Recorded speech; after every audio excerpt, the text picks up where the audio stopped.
जिंकायची आहे ना लढाई, तयारी आहे ना रस्त्यावरची लढायला।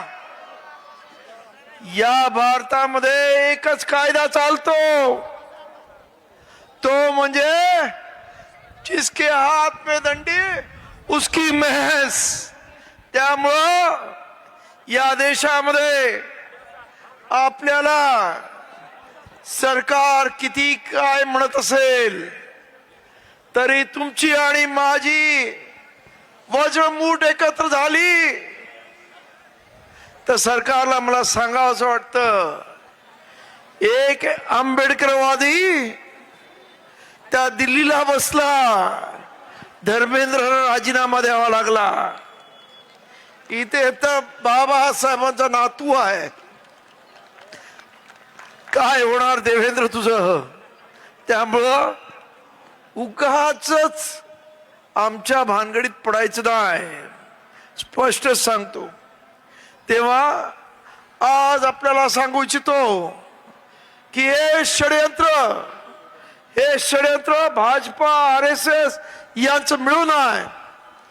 याला माहित आहे हे 3.5% लोक या देशातल्या 85% लोकांवरती राज्य करत आहेत आणि त्यांनी तुम्हाला पहिल्यांदा हिंदू मुस्लिम धर्माच्या नावाखाली वाटलं आणि सत्ता घेतलेली आहे।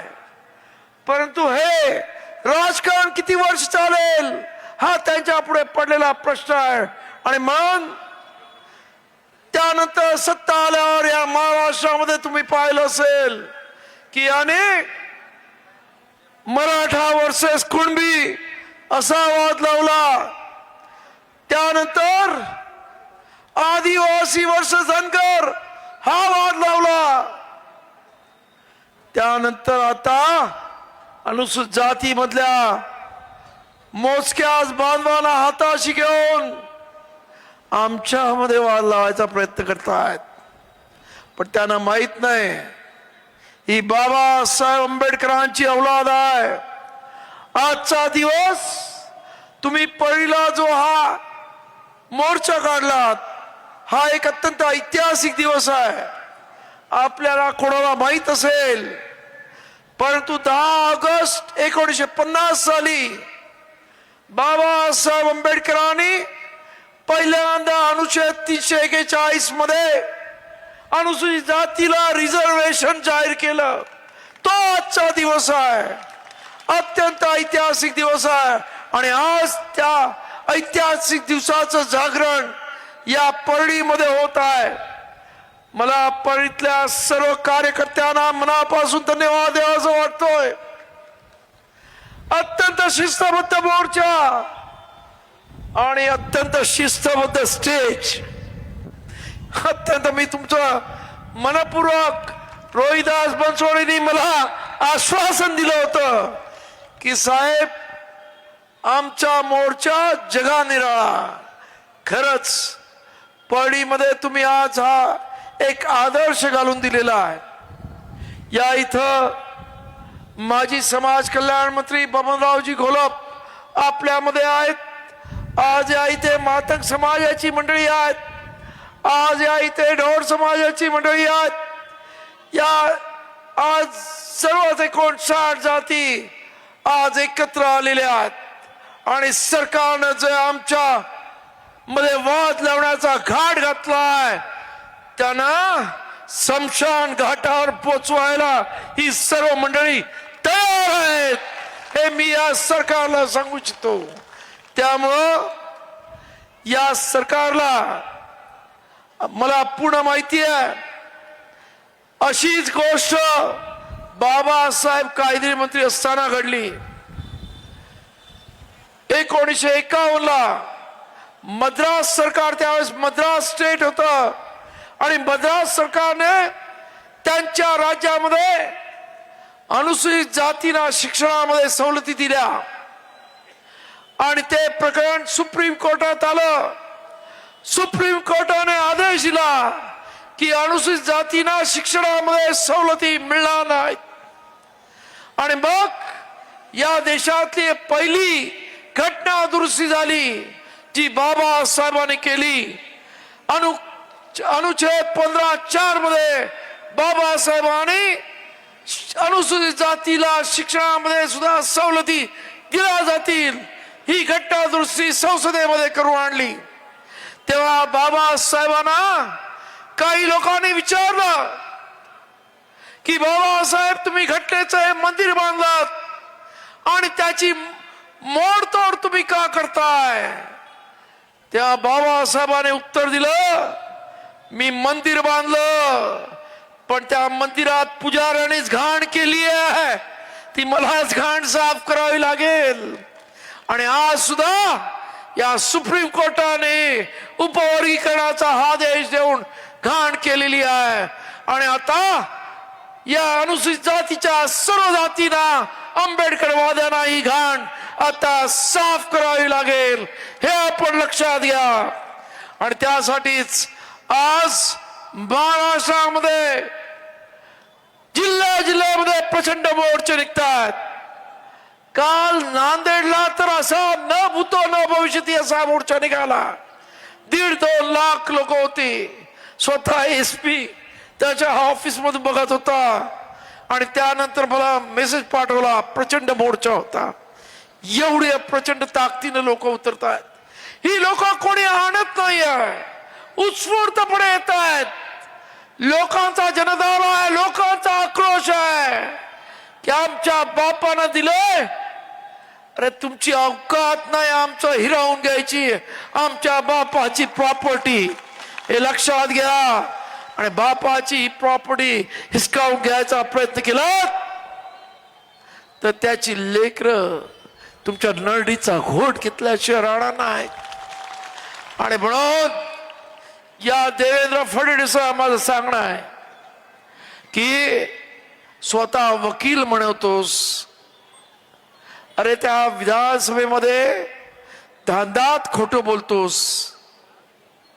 जरा ज्या जनतेवरची त्याच्या मतावरती निवडून येता, या जनतेच्या बळावरती मुख्यमंत्री झालास, त्या विधानसभेमध्ये प्रामाणिकपणे सांग ना काय त्या जजमेंट मध्ये लिहिलेलं आहे। 1 ऑगस्ट 2024 रोजीची जजमेंट झाली, अर्थात ती खरं म्हणजे जजमेंट सुद्धा नाही आहे असं माझं म्हणणं आहे। कारण त्याच्या आधी नरेंद्र मोदी यांनी एका कर्नाटकाच्या भाषणामध्ये तिकडच्या मादिक समाजाला सांगितलं होतं, ते तिथे उपवर्गीकरण मागत होते, तेव्हा त्यांनी सांगितलं तुमचं उपवर्गीकरण मी करून देतो। आणि त्यानंतर जजमेंट येते की हे उपवर्गीकरणाला राज्य म्हणजे उपवर्गीकरण राज्याला अधिकार देऊन राज्याला उपवर्गीकरणाचा अधिकार आहे। हे कसलं जजमेंट आहे? म्हणजे सरकारच्या प्रमुखाने बोलायचं आणि या सुप्रीम कोर्टाने तो आदेश पारित करायचा। हे काय चाललंय सुप्रीम कोर्टाचं? खरं म्हणजे 2004 मध्येच ईव्ही चेन्नैया वर्सेस आंध्र प्रदेश अशी सुप्रीम कोर्टामध्ये 5 जजेसच्या समोर अशा पद्धतीचं उपवर्गीकरणाचं मागणी झाली होती। आणि तेव्हा सुप्रीम कोर्टाने सांगितलं की त्या 5 जजेसने एक मताने सांगितलं की एससी मधले लोक हे एक संघ आहेत। इंग्रजीमध्ये त्यांनी शब्द वापरला होमोजिनस आहेत आणि त्यामुळे अशा पद्धतीचं होमोजिनस असल्यामुळे त्यांच्यामध्ये उपवर्गीकरण करता येणार नाही। बाबासाहेबांनी सुद्धा संविधान लिहिताना म्हणाले की या शेड्यूल कास्ट मधल्या सर्व लोकांना अस्पृश्यतेचे दाग त्याचे चटके बसलेले आहेत। त्यांना झालेला सामाजिक बहिष्कार, त्यांना झालेला त्रास हा सारखा आहे आणि त्यामुळे ते एक संघ आहेत। आणि त्यामुळे बाबासाहेब आंबेडकर या सर्व समाजाला त्यांच्या पुस्तकामध्ये डिप्रेस क्लास म्हणायचे, म्हणजे एक दलित दबलेला वर्ग असं म्हणायचे। ते कधी जाती म्हणत नव्हते, परंतु जेव्हा संविधान लिहायचं झालं तेव्हा जाती न्याय जेव्हा निवाडा करायचा झाला त्यामुळंच बाबासाहेबांनी या संपूर्ण समूहाला अनुसूचित जाती म्हणजे शेड्यूल कास्ट असं नाव दिलं. आणि हे शेड्यूल कास्ट नाव दिलं, परंतु बाबासाहेबांच्या लिखाणामध्ये असं म्हणणं आहे की हे शेड्यूल कास्ट हा एक क्लास आहे. यांच्या सर्वांचे प्रश्न सारखे आहेत. फक्त यांच्यामध्ये चर्मकार, ढोर, इतर मातंग आणि ही सर्व जी काही जाती आपण म्हणतो ते सर्व एक वर्ग असला तरी त्यांची कामं वेगळी आहेत आणि कामानुसार त्यांची नावं पडलेली आहेत.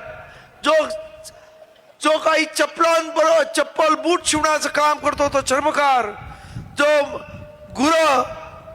गुराचं कातळ काढतो तो ढोर, अशा पद्धतीने ती नावं पडलेली आहेत. पण ही संपूर्ण समाज हा एक संघ आहे. अनुसूचित जाती या एक संघ आहेत. आणि म्हणून माझं या सरकारला सांगणं आहे, आम्ही एक संघ आहोत हे आमच्या बाप्पाने सांगून गेलेलं आहे. आणि त्यामुळे आमच्यामध्ये उपवर्गीकरण करू नका. आता माझं मातंग भावांना सांगणं आहे, जे आज उपवर्गीकरण करण्याची गोष्टी करत आहेत, त्यांना माझं सांगणं आहे की हे जे उपवर्गीकरण तुम्हाला करण्याच्या गोष्टी करतायत ती मंडळी अत्यंत बदमाश आहेत.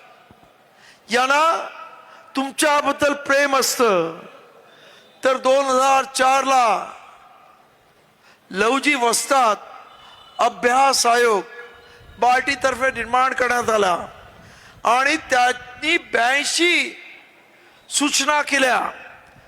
2008 मधले त्याच्यामधल्या 68 सूचना मान्य करण्यात आल्या. त्याच्यामध्ये आमच्या मातंग भावांना गायरान जमिनी द्या, घरकुलं द्या, त्यांच्या मुलांसाठी वेगळी हॉस्टेल द्या, अनेक सूचना करण्यात आल्या.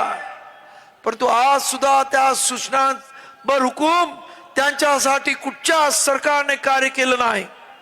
आज सुद्धा त्या सूचनांना केळाची टोपली दाखवलेली आहे. अरे पहिल्यांदा ते तर करून घ्या. म्हणजे तुम्ही काय आहे की तुम्हाला आरक्षण पाहिजे असेल तर आरक्षण घेण्यासाठी लायक तर व्हा. हा महत्वाचा प्रश्न आहे.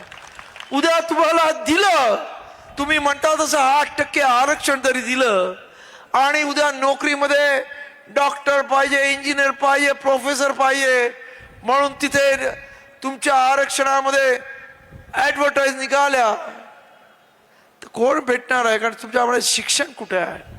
आणि 3 वेळा अशा पद्धतीने आरक्षणाच्या अधिसूचना पेपरमध्ये जाहिरात निघाल्या की सरकारी नियम आहे की त्या जागा खुल्या होतात आणि त्या जागा खुल्या झाल्या की त्याच्यावरती खुल्या जागेतली माणसं भरली जातात. मग सरकारचं धोरण असं आहे की यांना जास्तीचा जागा द्यायच्या, ते आरक्षण भरलं जाणार नाही, मग खुल्या प्रवर्गामधली माणसं यांच्या जागा घेतील आणि जे खऱ्या अर्थानं अनुसूचित जातीमधली मंडळी आहेत त्यांना हे आरक्षणात वगळून टाकायचं. अशा पद्धतीचा हा कपटकारस्थानी डाव या सरकारचा आहे आणि तो आपल्याला उधळायचा आहे. हे लक्षात ठेवा.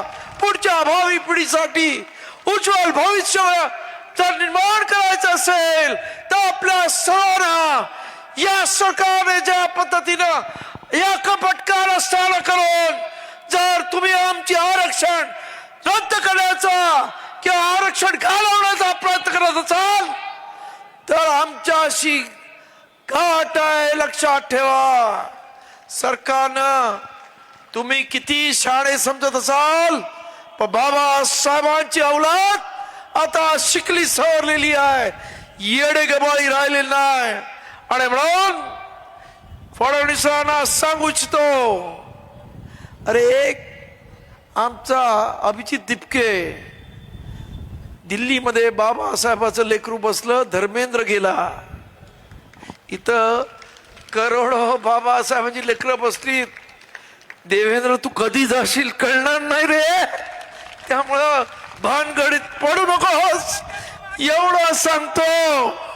आणि आपण सर्वांनी या इथे येऊन एक अभेद्य एकजूट पळीतल्या या सर्व आंबेडकरवादी अनुसूचित जातीच्या लोकांनी दाखवली, त्याबद्दल आपल्या सर्वांना क्रांतिकारी जय भीम करतो. आणि अशाच पद्धतीने उद्या जर यांच्यामध्ये मस्ती आली असेल, देवेंद्र तुझ्यामध्ये मस्ती आली असेल, तर मग जंतर मंतर मधली पोरं 17-18 वर्षाची होती, त्यांच्यावरती काठ्या चालवल्या, त्यांच्यावरती पेलेट गन चालवल्या. पण आमची ही पोरं लय लय गुणाची, ते काय काय चालवतील काय कळणार नाही तुला.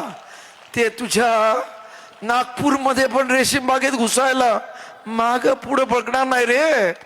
त्यामुळं सांभाळून वाग, एवढंच सांगतो आणि आपली जाग येतो. धन्यवाद. जय भीम.